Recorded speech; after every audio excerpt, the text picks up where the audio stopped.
You're about to witness a seismic event. Daddy, can you put on Skitbags radio? No, go to bed. Okay, yeah, that's the promo. All right, children, hand in your homework for the day. Bob, thank you, Bob. Thank you, Marie. Thank you. Cory V, your homework, please. I don't have my homework today, ma'am. Cory, how come you never have your homework? Well, ma'am, I lost it in the fifth dimension of Mordor doing a trick last night. And Cory, this is the seventh time this week you claimed you lost your homework, and I'm really sick of this kind of stuff. You gotta stop practicing your little fake magic tricks. It's not real, Cory. It's not real. You know what? You're gonna end up being a friggin' skitbag, boy. And that's right, it's Skitbags Radio. We got the magic man in the house. I'm Poppy Carlo, Mr. CD Enforcer, and I got the Cory Valin baby up in this goddamn thing. Turning it up. Incredible. Let's get it in. Incredible. What up, Skitbag fam? How you guys doing out there in the stratosphere and in the universe? We always start out every episode with a breakdown, but before we introduce our fucking guests and let them take over the mic, we got to give a big shout out to our family over at Dipstick Vapes. Dipstick Vapes. Yo, you guys know about this dipper, man. If you guys are watching the YouTube video and you see this DP and this logo and this product we got, you go to dipstickvapes.com and check out the dipper because it is the newest addition in their line. Well, it's actually not new. I'm just kidding. I'm bullshitting. It's been around for a while, but it is a portable dab machine. So everybody's about the vape life, right? Everybody's about like, oh, I need some more vape pens and blah, blah, blah. Fuck that. I'm about the dab life, bro. Dab it up. It's got two different attachments. You got a cauldron. Basically, I call it a cauldron. It's not. It's a device where you can attach at the end and scoop your wax into it, and a heating coil at the bottom allows it to heat up and acts like a vaporizer. Or you can switch the attachment to a ceramic base with a heating coil at the end and literally dab and dip inside your container like a portable dab. So if you're a fan of dabs but you don't like all that fucking glass and all the rigs and you don't want to seem like a meth head, that's the worst. That's the worst. It's like, I love dabs, but like, it's so fucking intricate to dab. Yeah. Right? Like, I don't want to fucking go there and have like, how am I going to roll up in my car and like in my passenger seat strapped with a seatbelt have like a 2-foot rig? Like, that's not kosher. That's not how it works. I'm pretty sure that's in a movie. Well, okay. Well, that's probably where I pulled it from. But how was you guys, what was your first dab experience like with the dipper? Oh, like about a year ago, I guess, we first saw it with one of our friends brought it around, and I thought it was like, it took out away the feeling of doing like hard drugs. Because he pulled something out, he had his little wax on his paper, you just stick it in there like it's like a straw. Like, drinking soda and whatnot, and you're fucked up when you're done. Who loves dab soda? Fucked up. And it's a great Carl machine. loves dab soda. Yeah, you damn right. You damn right. And it got the vape aspect where you can just kind of carry it around with you, hit it on a low, bang, bang, bang, take that joint. Sometimes do it at work when you got a stressful day, which is my personal preference. But you used it before too, right? Yeah, it's strong. Yes. And on that, it's straight from the horse's mouth. So if you guys want to check out the dipper, make sure you go to dipstickvapes.com. But more importantly, follow our Instagram, subscribe to our YouTube channel, because we will be giving out a few of these bad boys for free, courtesy of Dipstick Vapes. So if you subscribe, you like, you comment on the videos, we're going to hook you the fuck up. Oh, shit. I'm going to make a fake account and subscribe. Give me an extra jump. So, on that note, we gotta welcome our fucking phenomenal guest, our illustrious guest, my personal friend of almost a fucking decade at this point, Cory, the Magic Man, Valin, up in the fucking house. Give a round of applause for our guest. Yeah. hello, Cory. Cory, welcome to LA, bro. Dude, it's so exciting to be here, man. I gotta say, I love Tampa. What's great about Tampa, I'm one of the only magicians in Tampa, which makes me the best magician in Tampa. Nice. Dude, It's an exclusive title. Fuck Tampa, you're the best magician in Florida, for sure. I'll take it. Like, I've been around, I've been in the performing arts industry in Florida. A lot of people on the show know my background and stuff, but like over the years, you're one of my favorite performance acts, and it's because of your style of magic. I feel like it bleeds on the line of stand-up comedy. and magic, and it crosses so many lines. It's so unique that like even when I saw you doing it on the low and in the casual while we're out drinking at the bar or at like one of the festivals at like Preheat or Afterburn, like you just casually have this persona of being entertaining, and I think that draws. You're not like you gotta be a showman. Well, he's not like a fucking kid magician at a party, man. This is like those are showmen too. those are showmen, but this is not only can he do that, and I'm gonna speak about you like this, but he can also be as entertaining for anyone else above 21 and up, and I think that's the fucking pull and draw. So. And that's the thing is, I can do kids' birthday parties, but I like adults so much more because when they drink, they're so engaging. But like little kids, when they drink, it's just like When little kids are drunk, horrible joke. They're hard. They're hard to reel in, no, man. they keep falling asleep in the middle of the trick. I don't Get a know little what that. sloppy. Right, man. And I'll say that's the kind of thing I love the most is I think people love surprise. So I have this element where I act like I mess up or it seems like a joke, but then it turns out to be a real trick. You know, Yeah. so it really throws them for that roller coaster of emotions. And that's the kind of stuff you don't really see. When there's a magician that says they're gonna be great and they do great things, it's like, all right, that's cool, I expected that. But when you throw like some faults in there, but it actually is part of the routine, it's epic, man. The look on people's faces is epic. I love it, man. Well, before we get into talking about your career and how you got started in the industry itself, revolving around entertainment and magic, I wanted to start the show out with a breakdown of a movie or TV show like we always do. And we always leave it up to our guests. So, Cory, what are we breaking down today, bro? Well, I think because now you guys see me, I think we should talk about the movie Now You See Me and Now You See Me Too. Yeah. I love it. Outrageous movies. I'm just gonna start it off right there. Okay, so we Absolutely got outrageous movie. Thomas is checked in with that position. I was a big fan. I love it. Well, I love Dave Franco. I was thoroughly entertained, but both films are just completely outrageous, man. Yeah. All right, so what's Cory, the what are your general plot in thoughts? these So- films? I've never seen them. Let me tell you how it is. Oh, man. So Now You See Me has this very current day magician where some other movies like Prestige, The Illusionist takes on a very olden age, 1920s kind of style magician. But now this is more updated. Yeah, it has a little bit of exaggeration, but it shows this idea of what people feel when they see it. So when you see this large machine appear out of nothing, you know, that's not how magicians do it nowadays, but that's how it appears to the audience. So they gave that vibe. Now, the first movie's from the perspective from the audience, but the second movie, I kind of get the sense that it's from the perspective of the magician. Oh yeah. Yeah, You know? that's a great Definitely. comparison. That's a very big distinction. I never thought of that until you just brought that up. Yeah. And I mean, the second movie's great because obviously Harry Potter's in it, so that makes it fucking epic. Shout out Daniel. Yeah, man. So Daniel Radcliffe up in Oh, here. I'm a Who else? Taylor Michael fan. Caine's in it too, right? Yeah. Like you got Woody the Harrelson, Woody Dave Harrelson. Franco. Yeah, dude, look at this fucking A-list stars that are just killing the game. So like, regardless of the writing of the movie, you know it's going to be entertaining just based on those actors. And you know, it always leaves you at the end of like, what is it? It's almost like some Illuminati thing, but it gives you this question of like, what is this group of people that know this knowledge, that share it amongst each other? I probably shouldn't be saying this on the radio because magicians have groups of people that we share awesome information. Don't worry, I'm a Freemason. We have fucking groups of people that do shit too. It's all good. I'm gonna start getting a text right now. my magician buddies now. We'll cut it. We'll edit it in post. It's all good. Oh, that's epic. Was the first movie a heist movie? I mean, did they get anything at the end of it, or did they give it all away? They give it all away. They I give thought- it that's all what I away. Yeah, you know. I and couldn't remember. That's how you make it famous nowadays. Just give it all away. Yeah, you got to give it to the all- people. Yeah, man. It's very Robin Hood-esque. Like the characters in the movie are supposed to be using their talents for noble purposes, not self-serving purposes. And that's kind of like the whole theme I feel like of the second movie is that the villains, so to speak, are using their talents for self-serving purposes, whereas the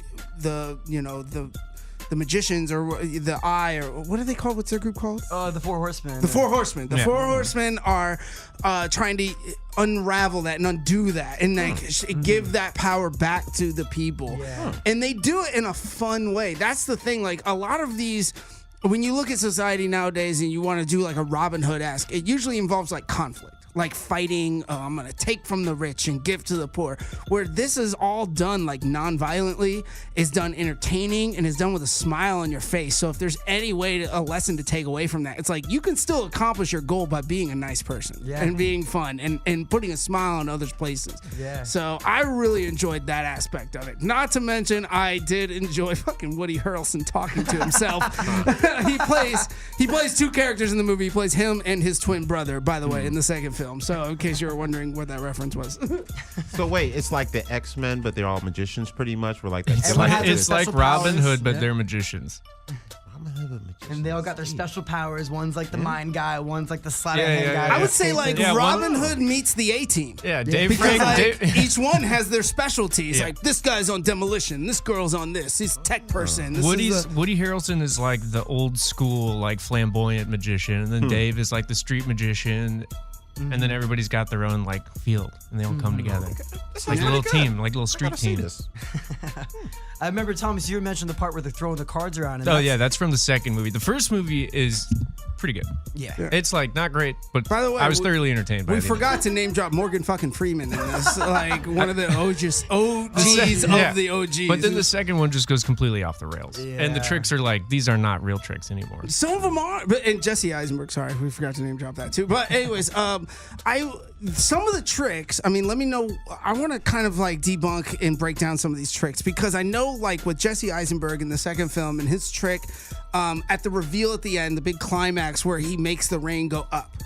That I've seen. Like at first, I saw that and I go, "All right, CGI. Come on, man. I'm a fucking producer. I know that that's post production work." And then I looked into it and I'm like, "Wait a minute. That can be done with strobe effects and lights. That effect can be derived in real life and in real time." And I know also that because I jogged my memory and I'm like, "Bro, you've been on Molly in the shower before. Like, you had a strobe light going. Come on, man. Like, don't fucking sell yourself short." But what do you think about the actual tricks in the film? So, like I said earlier, it's like some of the things, it shows things that are obviously impossible. I don't know if you remember when he falls back into the rain and he just vanishes. It gives the idea of what people feel, because there's this thing called memory bias. So when people tell me about tricks they've seen before, it's very limited memory. So when I do a trick and they start telling their friends next to me, they're describing a way that I'm like, I did not do that. But they made it sound so cool, I'm totally gonna claim it. But it's this idea that people remember things differently. So I think it kind of exploits the idea that people don't, when they see something, that's how they feel it is. And it does, Hollywood and exaggerations. But, magic has that amazing effect where what you see is not really what you're seeing.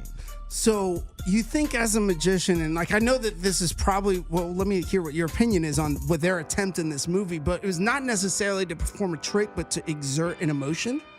Yeah. Tell a story. I think, when I look at the movie, I see beginning, middle, end, and the whole movie wraps in a full circle. It all ties, all the dots connect at the very end.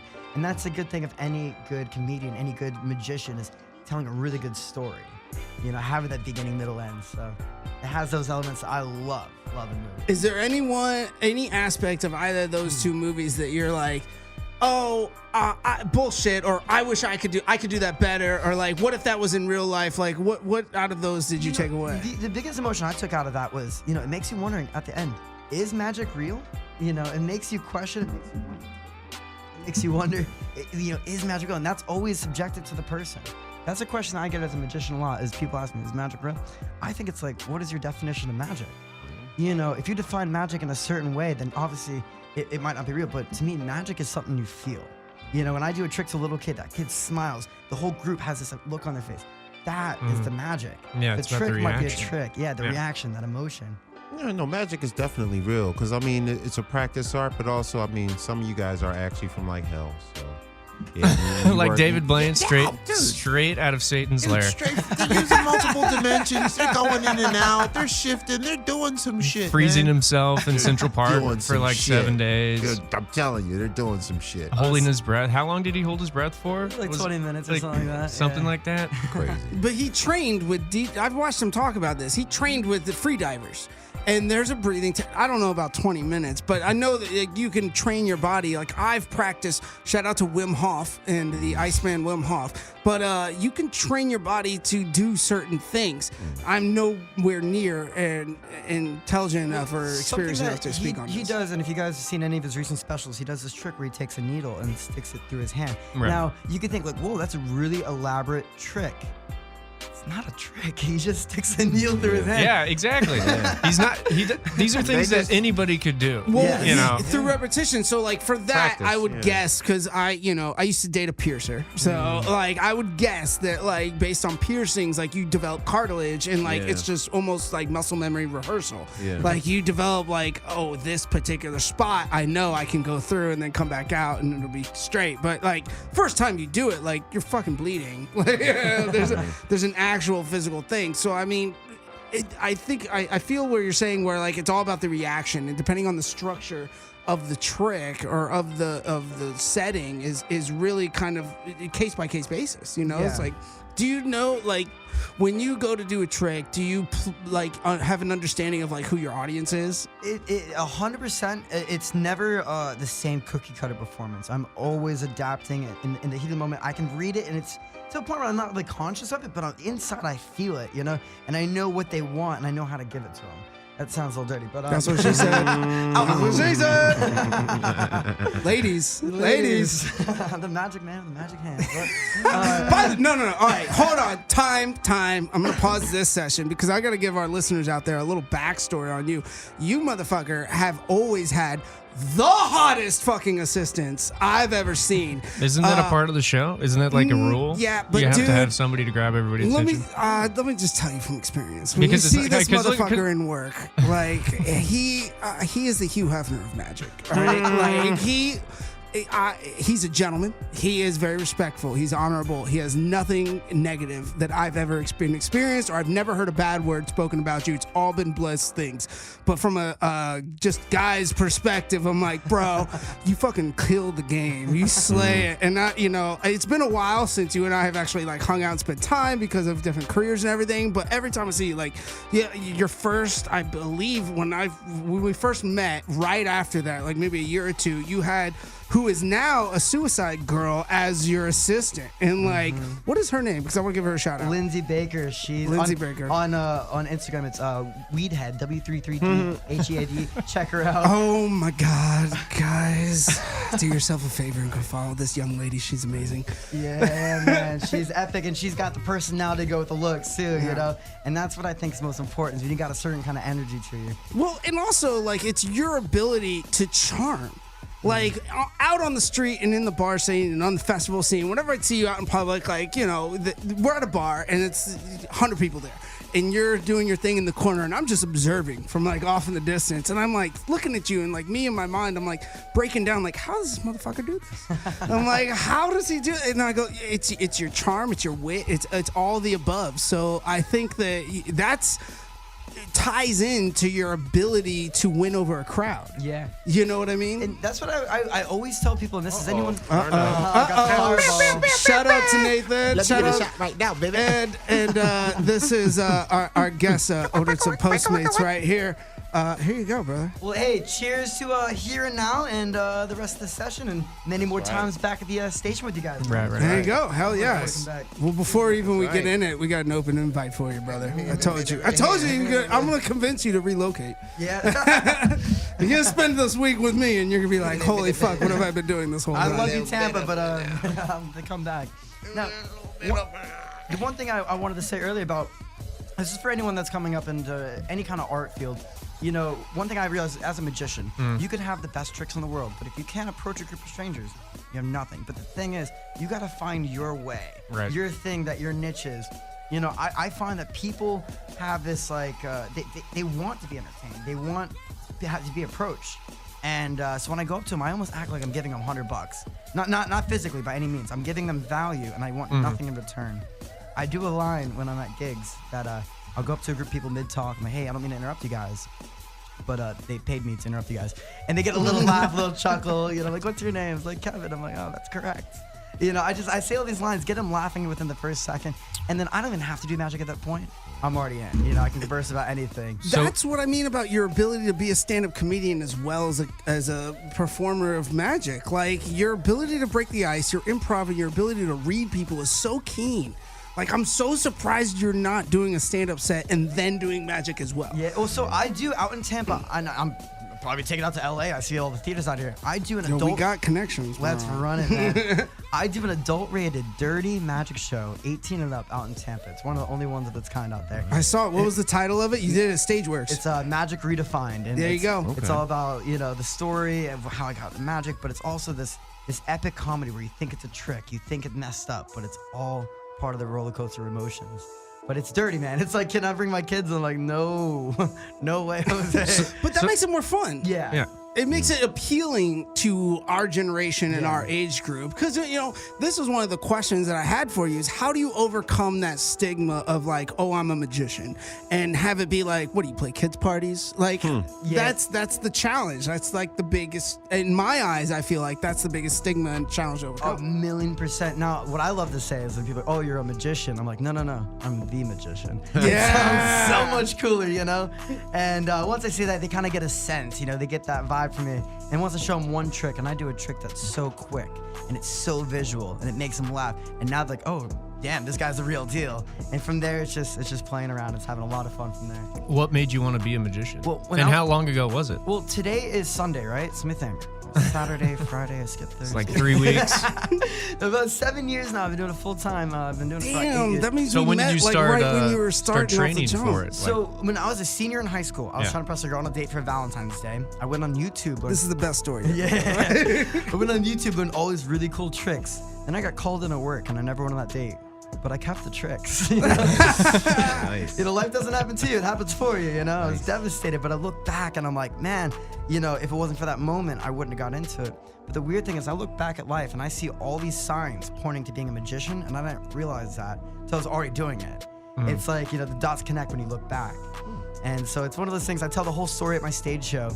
And one of the other epic things is I have a DVD that's coming out that's teaching 9 epic tricks on that you can learn from YouTube. But I'm gonna save you from learning from like some 9-year-old kid out in Asia. You're gonna learn from a working professional. 9 epic tricks you can bring to any party. It's a great thing that I'm gonna be offering soon. Check it out. Yeah. There you go.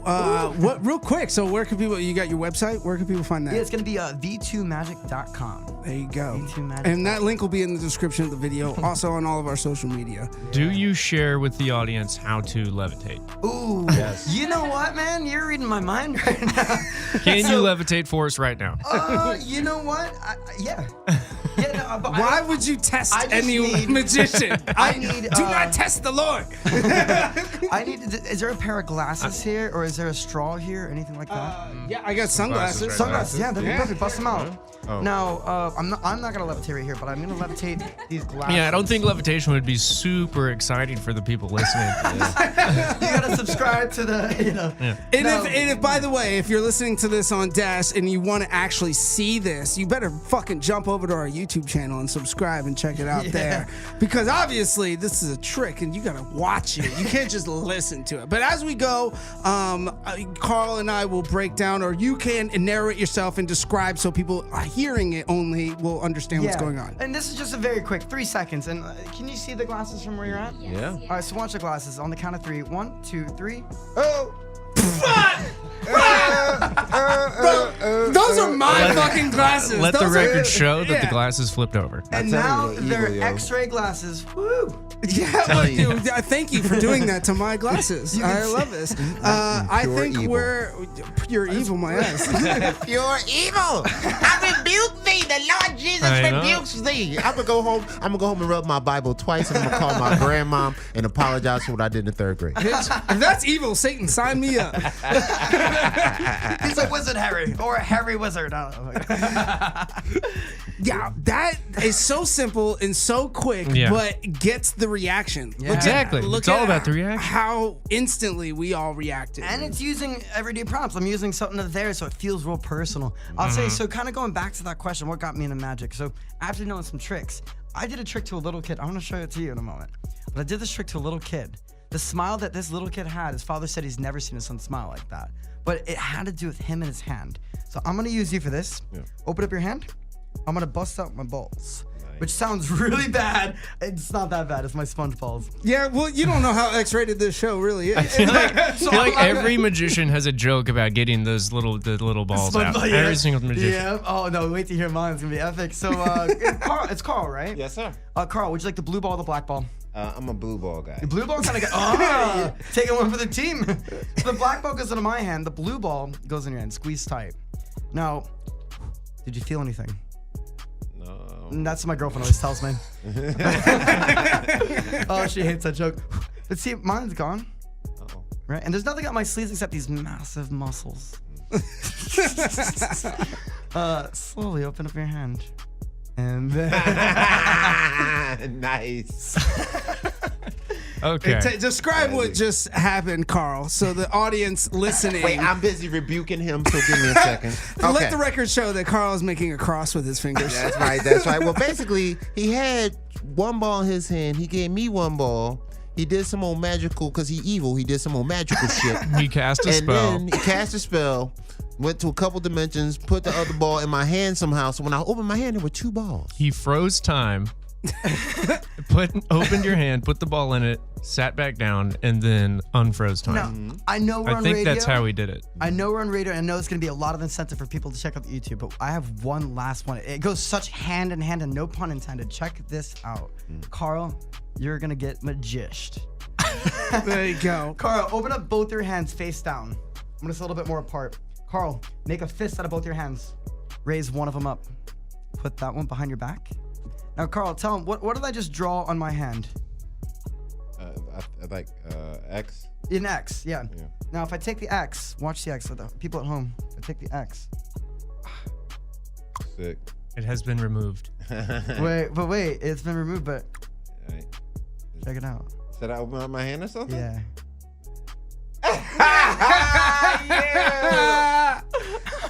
Yo, I'm telling you, this boy evil. See that X off his own head that he ain't touch me. I ain't feel nothing. He ain't do nothing. He didn't Bill Cosby me. All right. Now, we are sipping a little something, so I'm not a little Bill Cosby. The explanation is very simple. He is freezing time, opening Carl's hand, The new superpower. and then unfreezing it when he's back in his seat. So really, your magic trick is like that X-Men yeah. who move super, super fast And you know, around the room. we've all seen the movie Clock Stoppers, so it's like Well, Nicolas this isn't Cage even is just this isn't even magic at this point. We all know what's going on. God damn. That is so amazing.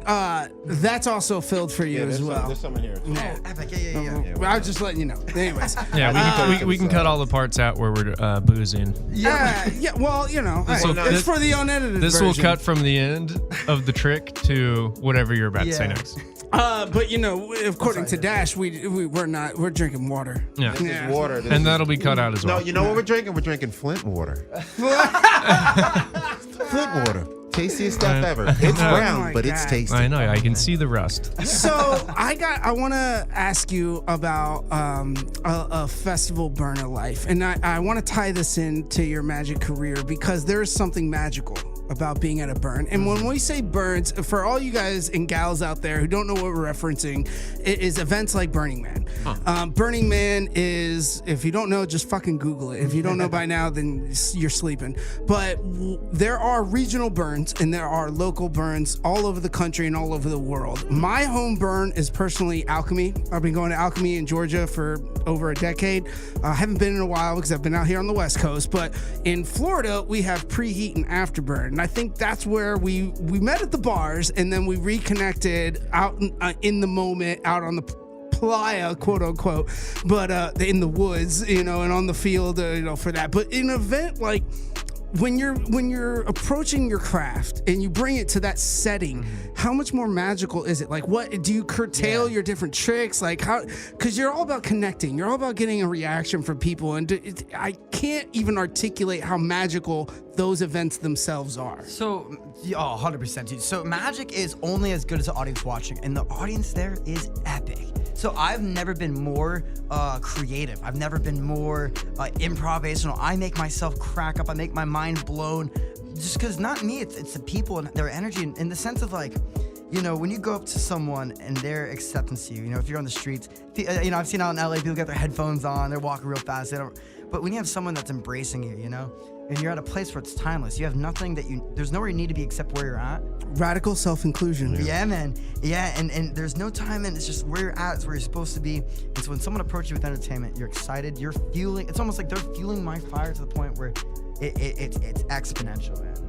So those events like that, Burning Man, regional burns, it is the most creative. Do you turn on the creative aspect to create new stuff, like new bits and new tricks while there? Or do you need to like have a alone time to kind of like do that process? So not prior. So it's not a pre thing. It's usually happening there, and then when I'll say a line that's fucking epic, and I'll use it forever. For instance, remember that joke I made about like the X-ray glasses? Yeah. So I said that at one of the burns where there's a naked pub crawl. So everyone's naked, and then they put the glasses on. They'd see these naked people, and they're like, "No way!" I'm like, "Holy crap, that was epic!" You know, the timing couldn't be more perfect. Mind you, everybody's mostly on drugs, so Yeah, the more inebriated the audience, the more genuine reactions you're gonna get. Very wrong. Yes, very wrong. But I think that curtails into the spirit of the performance art.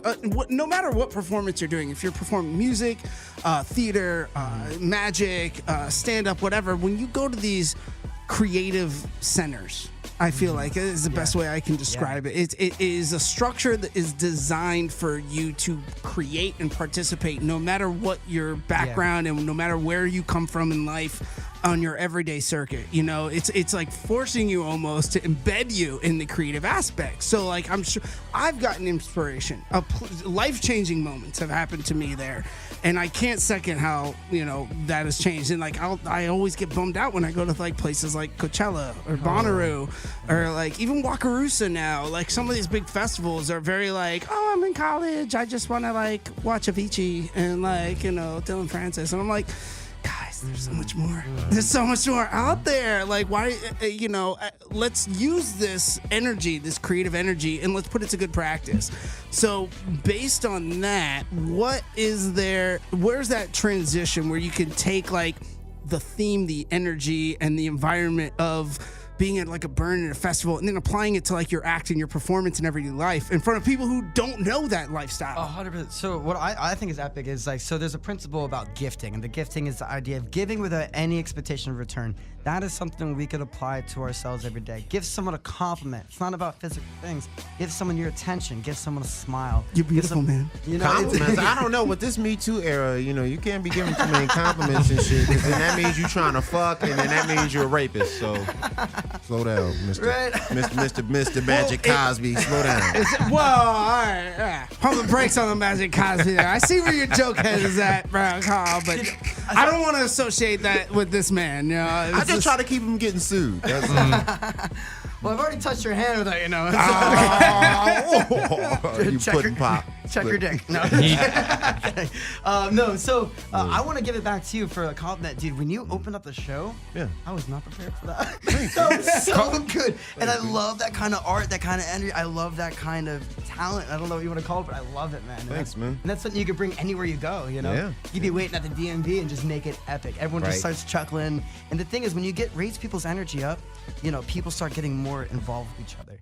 I notice I can go to a bar, it's kind of like, you know, slum, everyone's themselves and invisible walls. Then I'll do something that kind of breaks down those walls, and next thing you know, people have a little bit more vibrancy to them. They're talking to each other a little bit more. They have more that little squeakiness in their eyes, and that cheekbones coming out. So it's like whenever you offer something that kind of breaks that ice and gets people going, man, it's a beautiful gift to keep on giving. And what breaks more fucking ice than like you see a crowd of people huddling around one person in a bar? Like then you're like, who the fuck is this motherfucker over here? What's he doing? Like I remember standing from afar and like you're just doing your thing, casually like performing a trick, and people you're not like going up to people performing. What I've noticed on an observation perspective is you do you, and through natural conversation, people are magnetized to that.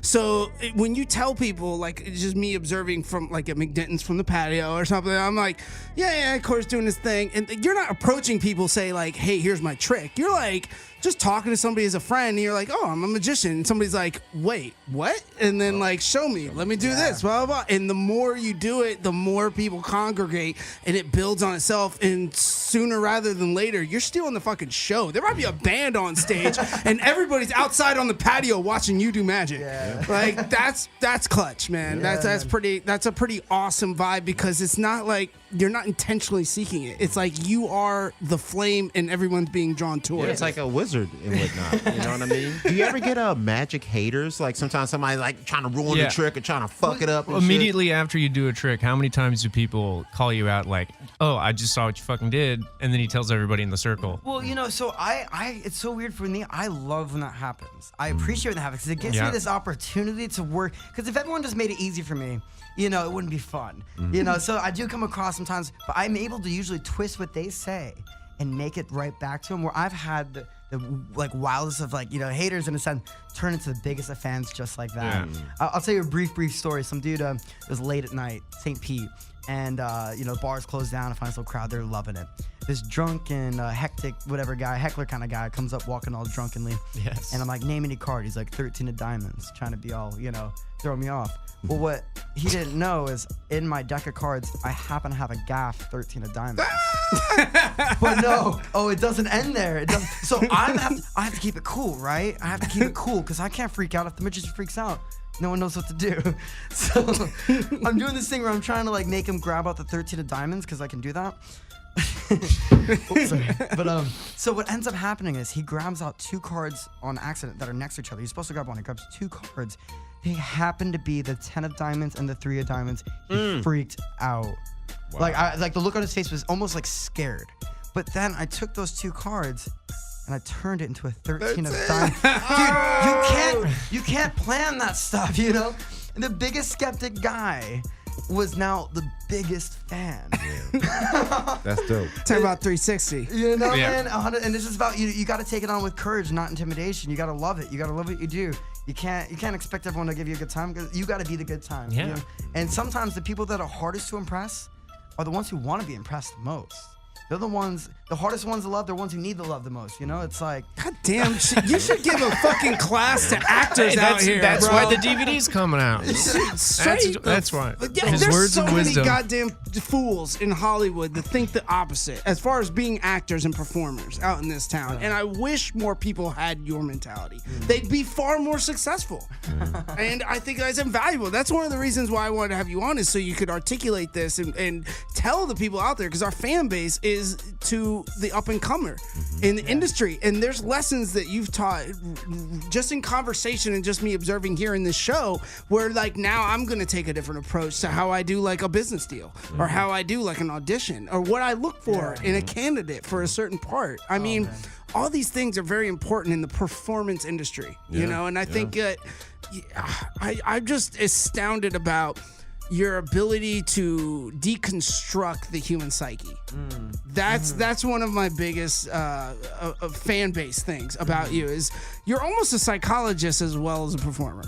I'll even say I'm just making this up off the top of my head. I'm almost like a fisherman when it comes to certain things, and what I mean by that is I'll wear things like right now I'm very cash, but I'll wear things imagine a broken mirror as a tie, right? And so somebody's like, oh, it's a good looking tie. I'm like, oh, it's because you're in it, all these funny things. But I'll wear things and do things in a sense that cause people to come up to me. And that saves me going up to them and all that. I can approach anyone, but the people that approach me, I already filter them in as they're interested. Because people can say, oh, it's a cool tie and talk to their friends, or oh, that's a lazy tie or whatever. But if someone comes up to you, man, I really like your tie, and they're genuine, that person, I want to talk to that person. I want to interact with that person. So I kind of do a thing where it filters in, energetic people, and then I move from there. I grow from there. So that's one of the little tips and tricks is have something that calls people to come up to you. Nice. Something you feel good in, but they come up to you, they compliment you on it or something like that. It's called peacocking. I try to use that same strategy over the last decade to attract women. Let's just say I haven't had a girlfriend in 10 years. So. Well, you need to watch the Perpetually DVD, single. bro. And the mirror tie for $99.99 Right? That's what I need. I need a mirror tie. And man, I got you. I got you. You just can't let them cramp your style, Carl. That's what it is. Next thing you know, LA's full of mirror ties, and I'm banked.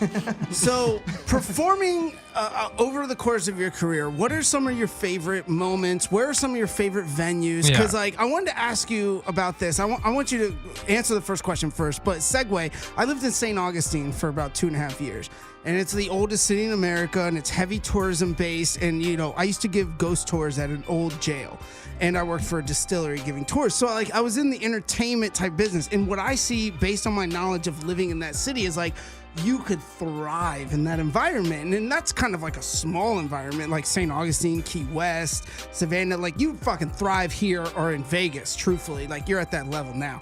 But I mean, when I first met you, I'm like, damn, bro, why isn't Cory like coming over here? Because like, it's just the mindset of the people visiting the town that are so much more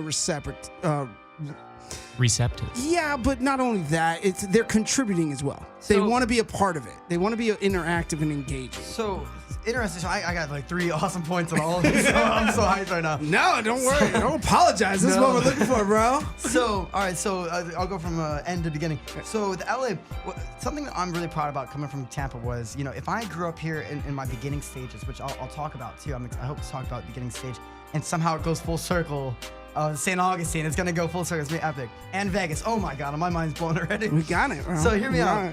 it. So growing up in Tampa, there was not many magicians, so I was able to find myself. But out in LA, there's a lot of magicians. So in this beginning stage, I would have tried to like be like my peers and be like them, because that would be my definition of good magic. A lot of stand-up comics do that. And They make the Yeah. mistake of doing that. And you don't get to be yourself. So now I got to really develop myself in this playground, Tampa, and I got to really find myself. And it helps me thrive so much out in that area. But now that I'm here, I can really provide something unique that this place has never seen. Now, the second part is the question you asked, like my favorite place I've ever been to, like one of my favorite venues. And when I turned 21, my parents took me to Vegas for my first time as a magician. And my dad said to show me humility, to put me in proximity to people that are really doing it. You know, my mom said they were just curious to see what I do out there. On the second night of 3 nights, I was out in Fremont Street and I met this guy. Looked like an ordinary dude to me. And I showed him some tricks as I would anyone. And out of nowhere, he said, "What are you doing tomorrow? I'd like you to open up for my show tomorrow." Turns out it was Anthony Cools, which is the headlining act at the Paris Hotel. Woo! Nice. He's a dirty hypnotist. It is the greatest show in Vegas, and I can't tell if he hypnotized me to say that, but he's just that good. So you can imagine, my phone was dead. I went back to the hotel, and my parents kind of wake up, like, "Oh, how was your night?" Like, "Good, you know." Opening up at the Paris Hotel, we had the best seats in the house. They're like, what? So it's just, you know, being at the right time, right place, right person, you know, and that's the cool thing is you never know, you know, what a day holds. You never know what a hello holds. I pray for those who never say hello. You know, if you knew what the hello could hold, you'd pray for those who never say hello. And all it takes is one day, one moment, one person to really get that dream on a track. And I guess to backtrack to the St. Augustine. So I do hope to talk a little bit about like my upcoming in the magic and how. Yeah, we got it. Dude, we got plenty of time. Oh, that's good. stress. That's what I'm glad to hear. Yeah, don't worry about it. I Okay. got my first fire wallet out in St. Augustine. There's a magic shop.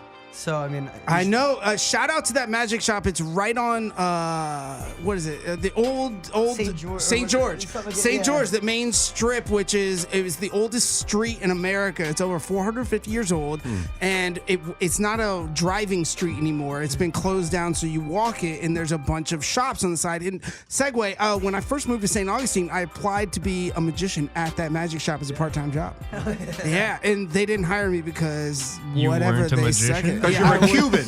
I was not a magician. I am Cuban, and I probably was too musical theater-esque for them. I don't know, but there's a million A reasons. why musical they theater didn't. Cuban. Listen to the sound of those words. No, I'm a Cuban and I do musical theater as I move kilos of cocaine. Here he comes to save the day. That's from hilarious. Andy Kaufman up in here. But anyways, I think that town has a lot of that esque performance. So, anyways, continue. I didn't mean to interject. So, you know, I talk about this full circle thing, and, you know, it's epic. When I was talking about the mirror tie, right? The mirror tie causes people to come up to me.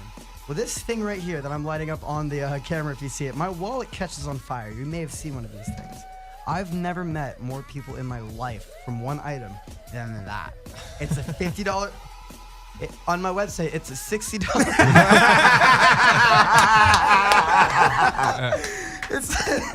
Doesn't matter the price. We'll get to that. But no, the wallet is the best investment I've ever. It was actually given to me. Like someone saw my passion magic and they bought it for me, and that person did not know the impact that thing was going to have on me. And it's one of those things that, you know, when I was first getting into my career, you know, I didn't know I was going to be doing gigs. I didn't know I was going to be flown out of the state, out of the country. I was just in Cuba for a week. Oh, nice. Yeah. So you're talking about Cuba. Telling me this full circle thing is blowing my mind. The universe has a fierce sense of irony and a lovable sense of humor. 1,000,000%, man. Ooh, I got a question. Yeah. Did your parents or your dad kind of give you shit like my son wants to do magic? He's like, oh, Like, you want to do oh, magic? great. That's what I paid for college for. That's what I worked 60 like, hours a week great. for, huh? 1,000,000%. Dude, Yeah. Hogwarts was a hard college to get through. I took the online course. It's all good. But you know, I was gonna say a little bit about college now. So when I was in college, I took classes that helped magic. So what I mean by that, I took all the public speaking classes. I knew I didn't know, like I knew I was not there for degree, so I had the bright futures. I was getting paid to go to college, so I might as well take the classes. And I took the classes in psychology, philosophy, storytelling. You know, all the things that I was able to. There's a story with Steve Jobs when he dropped in. I don't know if you guys know about it. Tell it. So, Tell it for our listeners. You know, before he was into computing, he was at a school that had the best calligraphy course. And he wasn't enrolled. It wasn't for his degree. Had no relevance in his life. He would just drop in. He was just extremely interested in calligraphy. And like I said, had no idea the relevance. Well, a few years later, when he got into computing, he was able to apply the study of handwriting from his calligraphy course to make the first fonts that we're also used to. Now, he's the one who says the dots connect looking back, never looking forward. You know, it's one of those things when you do something you love and we look back on it, it all makes sense. All the things fall in place. So it's one of those things, you know, find what you love and just run with it. Run as far as you can with it. So you have any words of wisdom or experience for like the up and coming kid that in this episode or past experience has been inspired by you or another and getting into the magic? And I really like y'all's Thomas and Carl's question about like, how did you deal with your family? Like how does that, like, because that's real. Like aside from like the logistics of like, how do I get into this as a career? Because that's important in and of itself. Like how do you start this process? But more importantly, like how do you deal with like your own life? So, like all that. It's to be expected that it's not going to be easy. It's because it's a leap of faith. A wise man once said, leap and the net will appear. He's dead now. But Right? still really good advice. I said fucking stand-up comic and magician over here. God damn. It's one of those things, so like, you know, it is an uncomfortable thing, but you know, so my little story is I worked at a warehouse a mile from my house. I was getting 10 an hour, 40 hours a week for an 18-year-old, epic money, you know. The manager was so nice, it was so easy, but I was seeing so much of the same stuff different day that I was getting a little tired of it. And without any reason, I took a leap of faith and I quit the job without any side of a landing pad. Well, it just so happened 2 days later, trying to get my girlfriend at the time a job at Buffalo Wild Wings, I met the server who brought me to the manager, who got me hired every Friday and Saturday doing magic for 3 hours a night, you know? And it's that leap of faith. I didn't see the landing pad. I just jumped and there it was.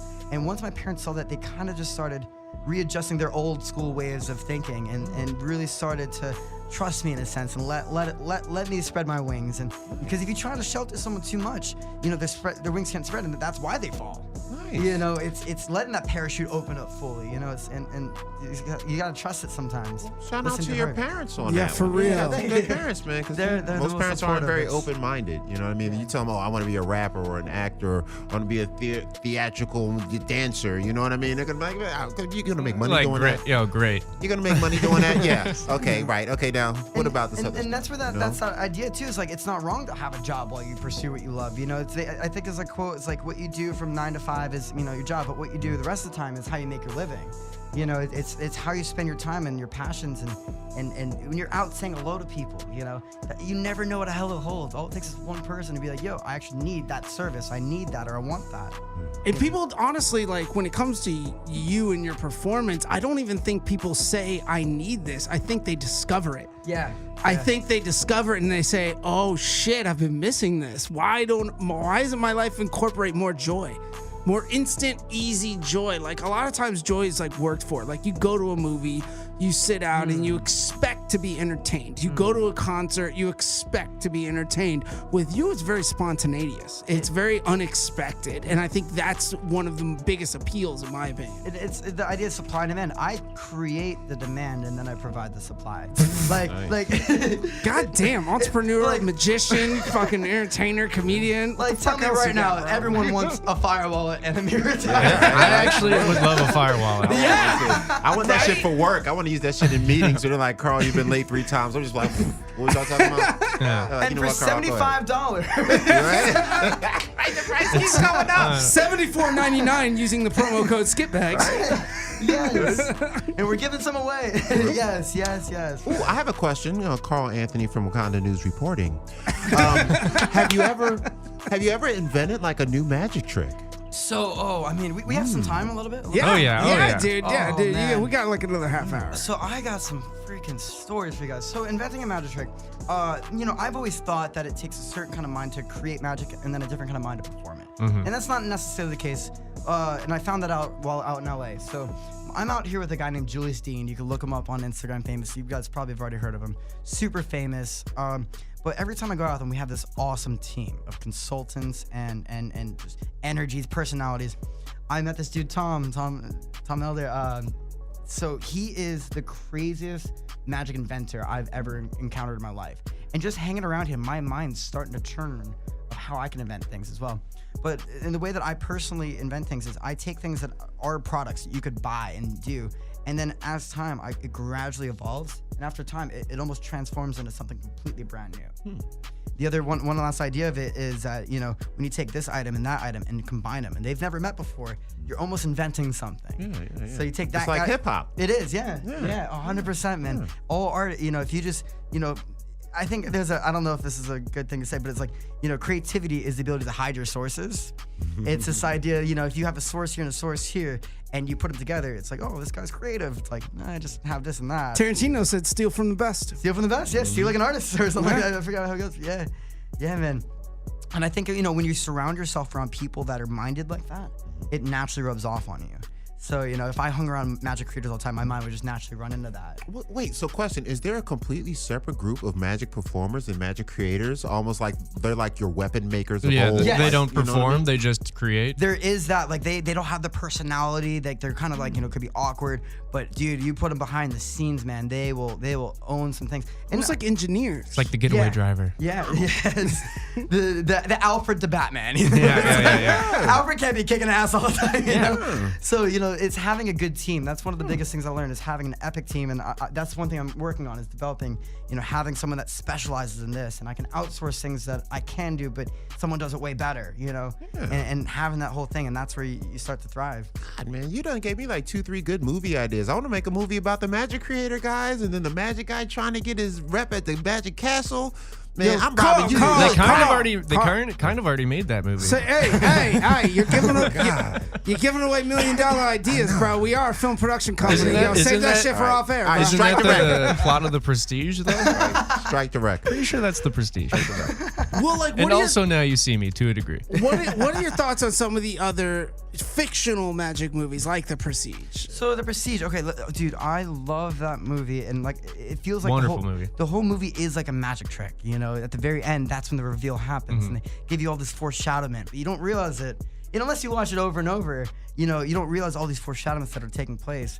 Oh man, that movie gives me chills. The other one is The Illusionist, which is another epic Yeah, movie. and they came out about the same time. Yes. And nobody knew the difference between the movies. They were like, wait, which one? It's with that actor from I do that all the time.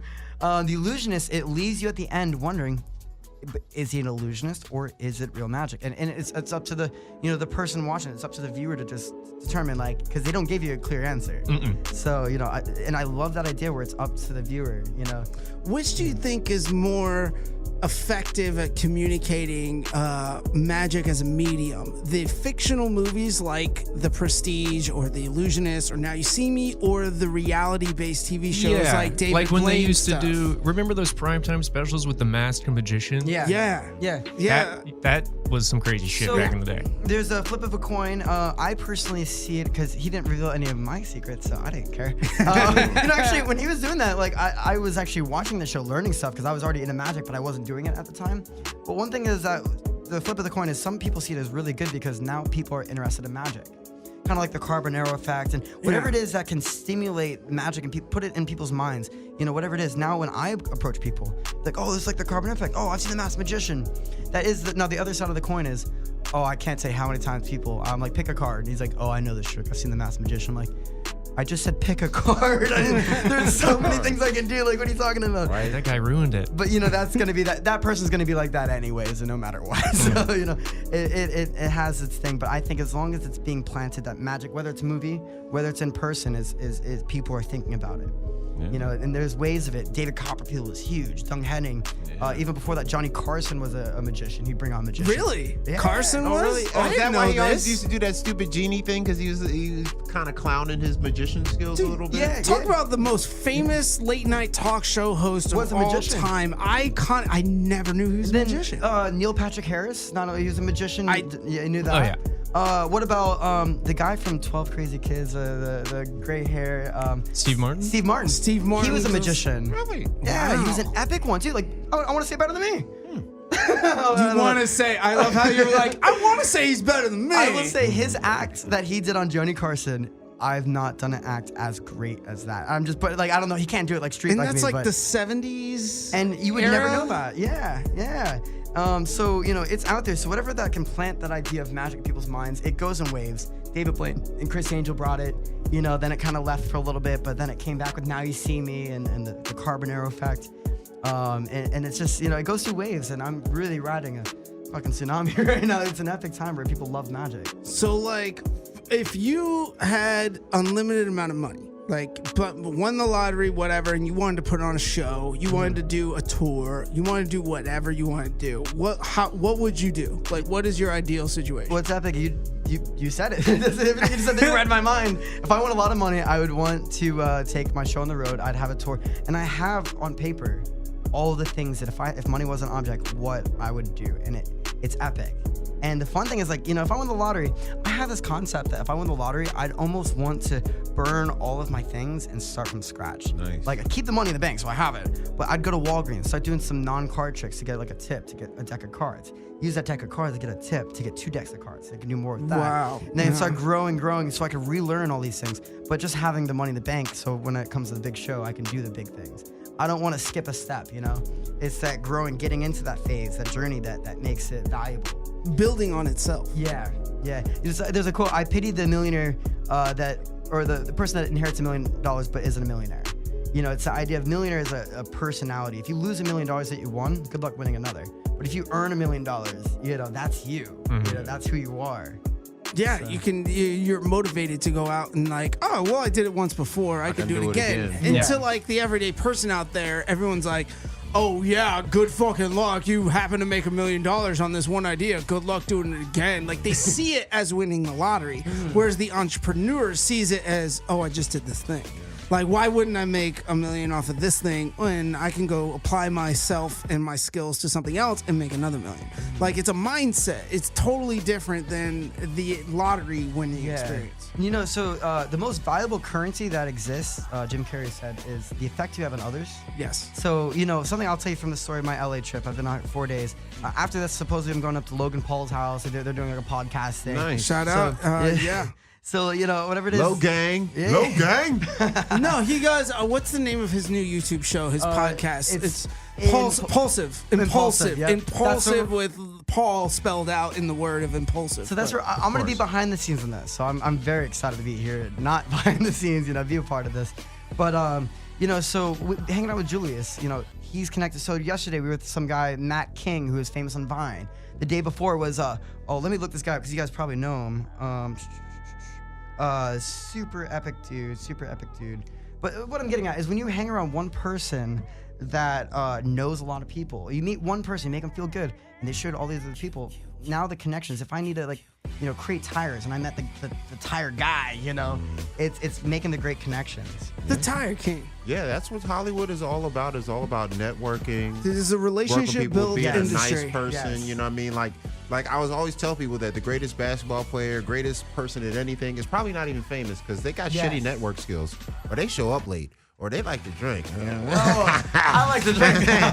Hey, I mean, stuff like that. So it takes a certain well-rounded Renaissance person of sorts to not only be talented, to not just like with you. You got the magic, you got the stand-up, you got the personality, you got fine hoes, according to what Devin says. So obviously you are a well-rounded young gentleman. And you're gonna do all right. And you go to the low gang crib. You went not low gang, gang. Isn't that what the kids do? You know, shout out. We might bring this fool up to the Comedy Store and to the Laugh Factory here in the next week. You know, he's in town for a week. Oh, Don would love him to come through the comedy. I know. That's the what Ding Dong we'll show. be at the Laugh Factory tomorrow night. Shout out to Sean Josie and Fabrizio Copano putting on their show there. I mean, this is obviously going to air before we'll do the show. But anyways, we gotta give a shout out to them. Two of our hosts of some of our new shows, and shout out to the Ding Dong Show, which Carl is a part of with the legendary Don fucking Barris up in the building. Longest running show at the Comedy Store, and Don is the opener for Jimmy Kimmel Live. That's right. So, I mean, you think about Don does the Kennison spot at the Comedy Store. So Sam Kennison did the end spot of the night, and one of my favorite things, there's a lot of similarities between you and Don, truthfully, and it's a lot about the way you interact with your crowd. Don is he's the best crowd work person I've ever seen in stand-up comedy. Late night at the Comedy Store, it'll be 1 a.m. and there'll be literally 6 people in the audience in a full room, and he'll take a group of like a family, like parents, and then like a son or daughter and their spouse or something, and he'll like rip into the younger generation. He'll get that whole family to hate him, and then within 3 minutes win them back on his side to where they're cheering him on. I've never seen anything like it before in my life, and I think that you have that ability over someone to take them on that journey. Yeah. And I think when you're talking about storytelling, you're talking about like engaging with your crowd and being improv in the moment and improvising. I think that's such a unique skill. It can't be taught. It's like natural. You either have it or you don't. And I think that that's something that a lot of other magicians that I've observed are very like rehearsed. And not that you aren't, you are, but you have the ability to fluctuate in the moment as well as having that structure and foundation of set and rehearsal. Something that I noticed too is like, in this story, the thesis is it's not look what I can do, but look what we can do. Look what's possible. So one thing is if I did the same exact tricks verbatim to a wall, there's no magic. But notice when I do that same exact trick in front of you guys, in front of people, that excitement, that joy, it's not me that's doing it. That's you guys that are feeling it and expressing it, And it's that idea that, like, I didn't get bit by a bug, your neighborhood friendly magician. Like, this is something that, If only it were that Nice easy. drop. Nice drop. Little segue there. I mean, I totally did get, bitten by a bug, but, but, like, it's that idea that, anything that is you. And it's one of those things is what you love. You'll look back, and I think in the future we all are gonna find that thing, and we're gonna see it almost foreshadowed, like a movie. We're gonna look back at the movie and see like, whoa, it was in front of me this entire time, and I never noticed it. It's like Fight Club. It's like Fight Club. And when you watch Fight Club the first time, you're like, oh, this is a great movie. And then when you watch it again, you're like, holy shit. This is a great movie. I see it all now. Now I see the signs. Now, whatever. Yeah, man. Yeah. And that's what's exciting, man. It's doing what you love. I think that there's a Jim Carrey quote saying, you can fail at what you don't love, so you might as well take a shot at what you do. Yeah. It's a great philosophy. And I think a lot of these lessons that you have and other people that have, I mean, I know we talked about this earlier, but they got to give them credit. They're founded in like the burner lifestyle. Like a lot of the principles that you learn and not even learn, but experience firsthand by going and opening up yourself and being vulnerable at this type of event breeds creativity, and they breed philosophies in yourself that only enhance other areas of your life. And you never know how it's going to manifest. You never know how it's going to enhance, but I think that it's so important that you are willing to experience it, that it does, from a creatives person, even if you're in like business, a lot of people like CEOs go to Burning Man now because they want to be enlightened. Like, yeah, okay, but they're following the trends of the original creative individuals who searched it out and started it. What's so interesting is even those people that go like, it's still in the middle of the desert, that it's so hard to get to, that in order to go, you really kind of have to have an intention. Now, the idea that it's commercialized, when I'm at Burning Man, I don't see it. When I'm at Burning Man, trust me, it's so big that you don't see it. When we look on the outside, it's like, yeah, it seems commercialized. All these big names go, but when you're there, it's like if you're gonna be there, it takes so much effort that you earned you're Burning Man. It's like Earning Man, you know? It's like Burning Man. Earning Man. And just we should explain Burning Man, because Burning Man, they basically make like a city and then it becomes like a barter and trade system while you're there the whole time or something. Bartering is probably a word that could be misconceived. It's gifting, so it's giving. It's self-reliance. So you bring everything that you need to survive, and then you just give. You bring more, and so you don't want to come underprepared. You want to bring your tent. You know, you don't want to expect to buy a tent because there's no money exchange. I mean, You can't go buy water. can't If buy you water. need water, you need to bring enough water for yourself, and then you bring like shit you make yourself in case you run out of water, and then you're like, yo, bro, I don't have any water. Here's some like crafts I created, or I made dinner last night. You want some leftovers? Like whatever the fuck it is. Macaroni sculptures. You know, whatever you got. One of my best gifts. Nobody's gonna give you a tent unless you bring some extra macaroni sculptures. Oh, you get hit up by Julius Dean right now, ain't you? Look at you, you big Hollywood star motherfucker. You fucking big booty bitches too. I'll shoot him a message real quick. Some of them. I mean, if you want to put them on. I don't want to put them on blast, but you can answer if you want. You can have him call into the boards, truthfully, if he wants. Is he calling me again? If he's calling me again, I'm I was checking in with the bull, like, what's up, man? Shout out Julius D. JD's. how do I get this video thing going? I don't know. The reception in there is horrible. Yeah. This will all be cut anyway. Yeah. Okay. It's Perfect. horrible. I mean, you know, we'll save this for the Did we go through YouTube. your origin story? Like, did we go through your magic origin story? Like, it was a dark, sunny night, and David Blaine came on. I was jerking off. And, you know, he did this one trick, and then after that, it's like, I got to do Why is fucking magic. everything got to boil down to jerking off with you, Carl? I mean, like I said, I've been trying the whole peacock thing for 10 years. I mean, it's a satanic practice. It's not pulling in the girlfriends the way you hope. So, you know, you get strong I'm still on forearms. air right now. I think we're almost done. Right? Yeah, we're pretty close. Yeah, we can wrap We're on air whenever. right now, but they're gonna cut all this out. Yeah, we're pre-recorded. So you said the address. All right, perfect, man. Cheers, brother. Toodaloo. Toodaloo. That's right, ladies. That's right. You go famous, dude. You better fuck him soon. That'll be cut. Leave it. Okay. Where were we? We were talking about Burning Man. Bartering We were system. talking about Burning Man. We were talking about, you know, what is The Burning Man? mindset. The mindset. I love this idea that, like, so middle of the desert, there's no cell phone service. So, like, you're the course. buddies out there. The thing is, when you interact with people, you treat it so valuably. You know, you're not like, oh man, I'll just see you later. Like, because you might not ever see that person ever again in your life. You know, so when you're in there, you're so in the moment. And when you see these art things are out of this world. The art is it's like meeting Mozart in person, just seeing these things live in action. It's out of this world, and you try to take a photo of it, but like it doesn't do it. You know, when you're there and you take your phone, you just leave it away, and you're just there and you embrace it. You're in the middle of the desert, incredible people, and you're looking at the most incredible things, and there's always something going on. It gives you this emotion that I feel like people need to detach from this world and enter that bubble. You know, Yeah. it's a bubble. It's middle of nowhere. It really is. They make it impossible to get to, pretty much, because they want to really separate it. And you get to really live a life that most people don't by doing a thing that most people wouldn't do. It's also like the unexpected pleasantries that come with it and the shit that you can't explain. Like I remember at Alchemy, my first Alchemy burn. 2 stories real quick. First of all, I was at, Alchemy is set in Chattanooga National Forest, so it's on an Indian reservation in the forest. So like half of the square acreage is open field with a lake, and then the other half is like in the woods. So it's like winding trails, and like there's these different art projects that we talk about. We say art projects, we mean anything, like a stage setup with DJs or like an interactive art thing. So like I rounded this corner, granted I was on mushrooms, but still generally like one is, but I rounded this corner in the woods and I saw like a 15-foot light bright exhibit that you can interact with and put your own light brights in, and it was just there. And nobody staked claim to it. It was just existing. And throughout the whole festival, you could make whatever you want. And it's understood, like, nobody's going to be a fucking asshole and destroy it because everyone's in awe about, like, oh, my God, this was such a good idea. And I just, like, rounded this corner and, like, bam, light bright. Like, oh, my God.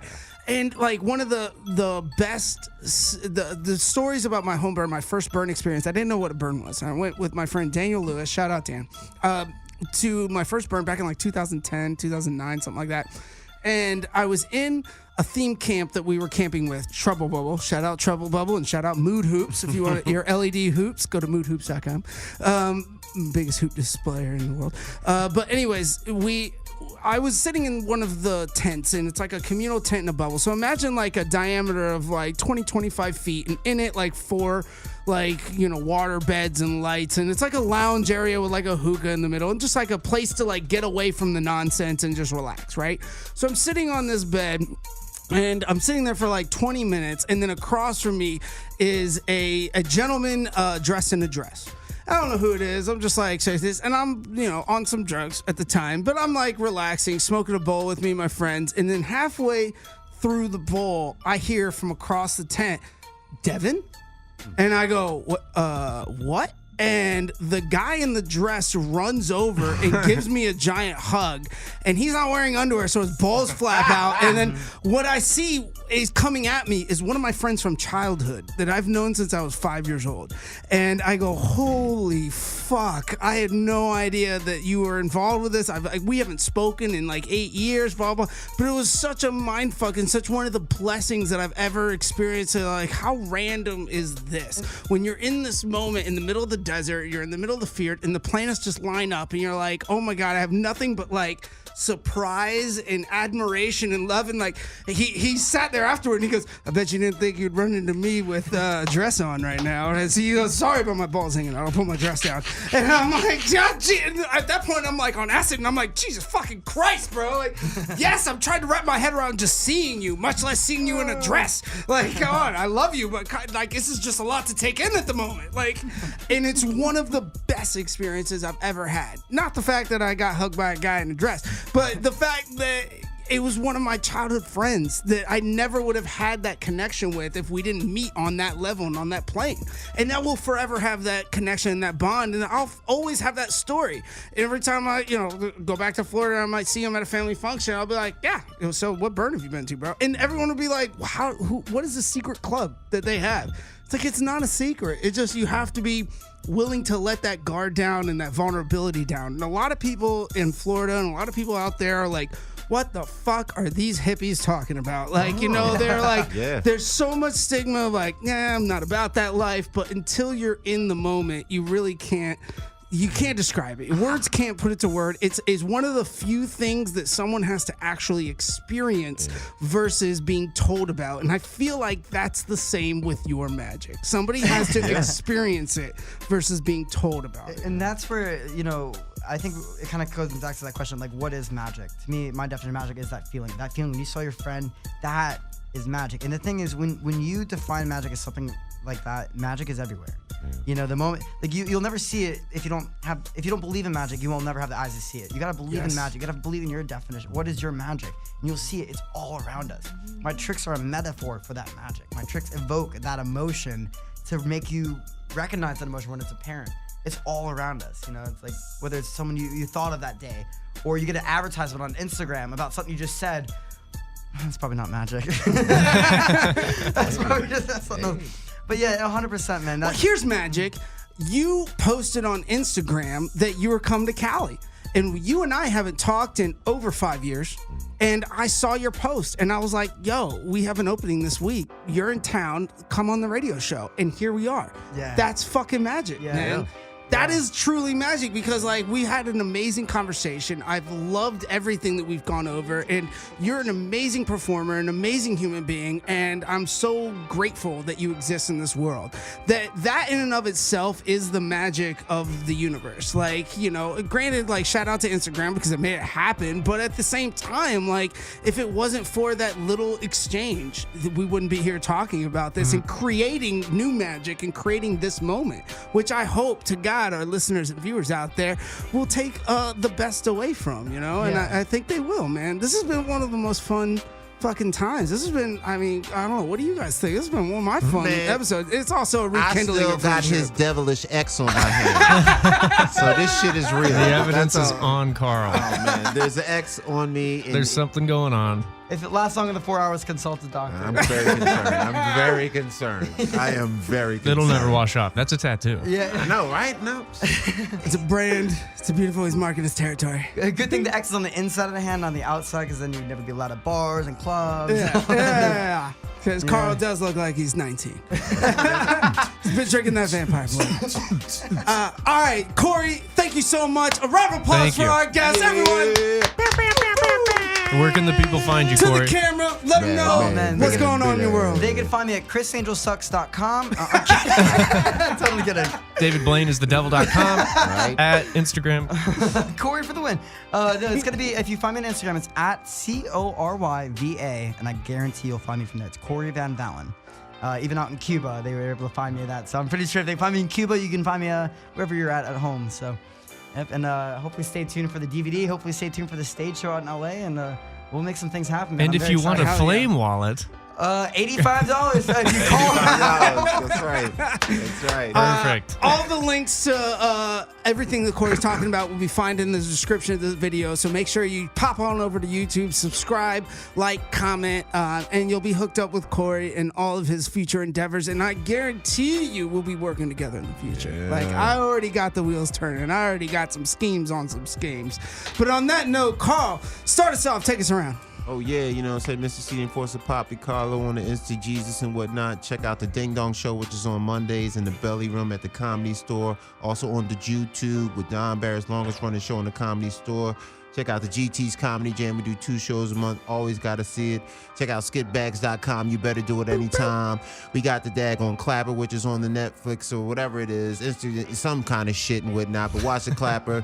Watch Office Uprising, which is on the Crackle and whatnot. We got all kind of stuff coming at you. Skitbags is blowing up this year. We got new stuff coming, and you better get ready, get excited, and keep your penis in your pants. Very important last part, Casey. Hey guys. So What a segue. unfortunately we lost my mic, so I don't say much anyway. As always, you can find me on Instagram. That's Casey Persich, KASEYPERCICH. Stay tuned to see more shows that we're bringing to you. They're going to be great. You can find me on Instagram at TMcD with 2 underscores, and I dare you to find me on Twitter because you can't do it. Dev? Toodles. Shout out Sailor_Dev on Instagram. But more importantly, make sure you go follow Skitbags. Go to skitbags.com. You're going to see the rest of our shows that we currently have. We got the Mix and Serve. We got Film History, the history of film. And we got Fight Dub coming through. But more importantly, you got to fucking stay tuned because we are partnering up with some fam over here at Dash. Shout out to the Tastemakers to bring you guys some exclusives. I can't give anything away just yet. We can't let the cat out the bag just yet, but I just want to. I just want to tease. I just want to tease a little bit, like a little young teaser, trailer of sorts. We got some big things in the works, so make sure you subscribe.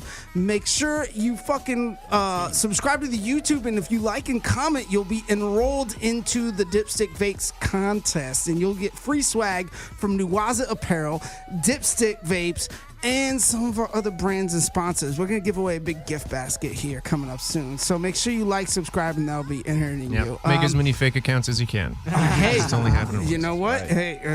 Hey, the more you make, the more you get. That's right. That's up. And on Rio? that note, I want to pass it off to our magic man to close out the show, close us out in the most skip bags of fashion, and just I don't know, do whatever the fuck you want. Let to it do. all out. Oh man, first off, thank you so much for having me, man. This has been the most epic radio appearance I've ever had in my life. And It's our pleasure, bro. I'm so stoked. I almost want to do like a quick little trick thing. It's so quick. It's gonna be audible and all that. I want the good. viewers at home, especially viewers on YouTube, to think of any card in the deck. Think of any card in the deck. Yeah. Any card in the Just deck. think of any card in the deck. All right. So, you got yours? Yeah, I got one. Okay. Just whatever you do, don't think of Ace of Spades. No, it's Or not. Queen of Hearts, or King of Diamonds. I'm naming the top 3 cards, so I already eliminated like half the people. No, it's all good. No, What mine was something none of that- those. No, none of those. Okay, so what was the card that you thought of? King of Clubs. Now, it's funny. Remember I said not the King of Diamonds? Yeah. Well, remember I said not the Queen of Hearts? Mm-hmm. So I want you to look right here. It's going to be for the camera. See the Queen of Hearts? Yeah. Underneath is the Ace of Spades, topmost card. Right? Watch the Queen of Hearts. It turns into the King of Diamonds. Okay. Word. That was the third most named card. Why did the King of Diamonds is one face down card? It's gonna be the king of fucking clubs, isn't it?